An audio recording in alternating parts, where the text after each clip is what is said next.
attaché à l'école laïque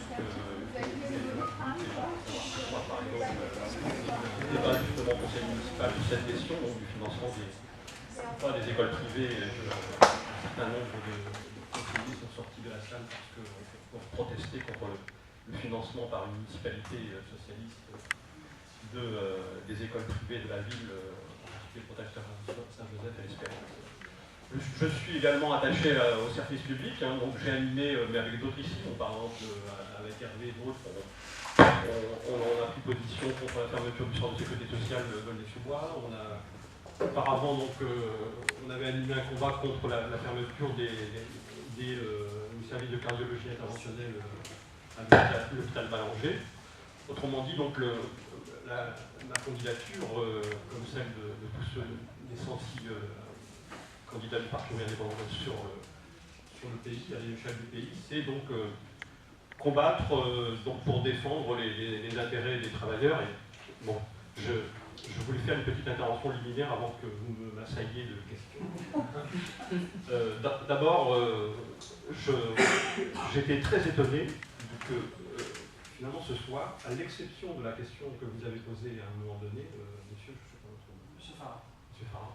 Donc sur la question de l'Union européenne et de la réduction des déficits, finalement, cette question-là est complètement passée sous silence. Personne n'en parle. Or, je vous montre, que vous pourrez le regarder sur Internet si vous voulez par la suite, la Commission européenne adresse le 30 mai, donc, alors que donc, le nouveau président de la République vient d'être élu, mais qu'il n'y a pas encore de majorité à l'Assemblée nationale, il n'y a pas donc encore de gouvernement, enfin, il y a un gouvernement, mais qui donc il n'y a pas encore donc, de majorité à l'Assemblée nationale. Le Conseil, donc la Commission européenne, dicte tout ce que le gouvernement français doit faire. Et ça rejoint les thèmes qu'on va aborder. Il est dit par exemple, concernant les déficits publics, garantir que le déficit excessif sera corrigé dans les délais fixés. Autrement dit, donc, on recommande, le gouvernement français doit réduire ses déficits. Le salaire et les SMIC. Il faut veiller à ce que toute évolution du salaire minimum favorise la compétitivité. Autrement dit, pas question de monter le SMIC outre mesure. Les retraites, donc la Commission européenne se félicite de la réforme Sarkozy qui a allongé donc, à 62 ans de départ en retraite.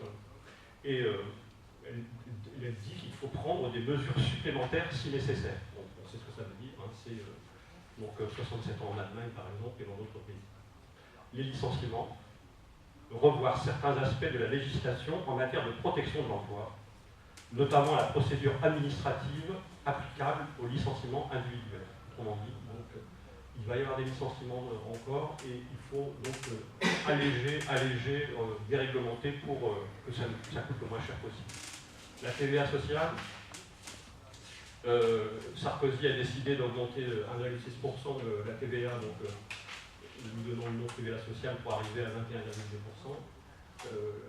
Donc la Commission européenne dit on approuve cette mesure qui exonère de 13 milliards supplémentaires les cotisations patronales. Bon, etc. Bon, enfin, je termine par les privatisations. Il est dit, on va y venir, parce que on n'a pas beaucoup parlé des transports comme la SNCF et d'autres moyens de transport de ce type. La Commission européenne exige de nouvelles mesures pour libéraliser le marché de gros de l'électricité et donc exige que de nouveaux opérateurs puissent entrer dans le secteur des transports ferroviaires. Bon, autrement dit, bon, j'arrête là, mais donc, vraiment, lisez-le, c'est enrichissant, c'est surtout inquiétant du point de vue de ce qu'ils veulent faire. C'est-à-dire que, finalement, bon, on peut avoir les plus beaux programmes qui soient. Hein. On peut avoir le papier sur papier glacé, quand si je suis député, je veux faire ceci, cela. Il y a ça, il y a une réalité, c'est que l'Union européenne exige donc la réduction des déficits. Et on a parlé tout à l'heure de la Grèce, là, une question a été posée à une candidate. Dimanche dernier, j'étais avec 2000 autres militants, sympathisants, travailleurs du Pérou, ont fait un meeting où était présent et a pris la parole le vice-président des médecins hospitaliers de Grèce, qui est en même temps un des dirigeants de Syriza, vous savez, ce parti qui, parce qu'il a dit « nous ne paierons pas la dette », le mémorandum de l'Union européenne, nous ne l'acceptons pas, nous ne l'appliquerons pas. Ils sont devenus, donc, ils sont arrivés en tête des élections depuis annulées. Les deux partis qui, eux, voulaient payer la dette et appliquer le mémorandum, les socialistes d'un côté, la nouvelle démocratie de l'autre, de droite, se sont effondrés.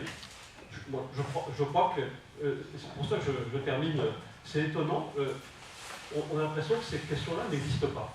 Pourtant, nous vivons sur un baril de poudre, ça va exploser, ça explose en Grèce, ça va exploser en Espagne, en Italie, dans tous les pays de l'Union européenne, parce que les peuples ne peuvent pas accepter. J'étais un peu étonné de la candidate précédente qui disait la dette, il va falloir qu'on la paye, mais non, c'est pas notre dette. La dette des spéculateurs, ceux qui ont enfoncé l'économie, la dette des capitalistes, c'est pas la nôtre, on n'a pas la payer, il faut l'annuler. C'est des points de programme sur lesquels je présente la candidature. Il faut annuler la dette. Deuxièmement, il faut refuser d'entrer sous la coupe de l'Union européenne, et pour cela, il faut refuser de ratifier de nouveaux traités. Vous savez que Sarkozy et Merkel, le 2 mars dernier, ont signé donc un nouveau traité, dit TSCG, sur l'Union, le traité donc sur la stabilité, la coordination et la gouvernance de l'Union européenne. Ils veulent que partout les pays arrivent au déficit zéro, donc 0,5%. Ils veulent que ça soit inscrit dans la constitution de chacun des pays, ou en tout cas qu'une loi constitutionnelle inscrive cette loi des reins. C'est la règle d'or, oui. Et on a calculé que pour notre pays, avec le déficit rappelé par Amélie Pinheiro tout à l'heure de 4,2%, si on veut aboutir à ce déficit 0 ou 0,5% d'ici donc 2016 ou 2017, cela signifie réduire de 80 milliards d'euros le budget de l'État, enfin les financements. Autrement dit, je pense, moi, que c'est la question focale, enfin nodale, disons plutôt, pour tout, hein. Le logement, l'emploi, les services publics. Si on rembourse la dette, si on accepte la ratification de ce nouveau traité, on ne peut rien faire. On peut promettre n'importe quoi, mais l'Union européenne, la Troïka, le grec qui était là, le dirigeant de Syriza, l'a expliqué, nous présentons pour dire non mémorandum, nous ne paierons pas la dette. Et ils vont effectivement sans doute être arrivés en tête des élections, enfin en tout cas les sondages les annoncent comme étant très bien placés, parce qu'ils respectent ce que le peuple veut. Le peuple le dit, c'est pas notre tête, on n'a pas endetté le pays, c'est pas nous. Et à l'inverse, si on réduit les déficits à 0 ou 0,5%, ça signifie donc qu'on est obligé de détruire les retraites, on est obligé de détruire la sécurité sociale, et on est obligé de s'adapter. On risque de ne pas avoir de questions à vous poser.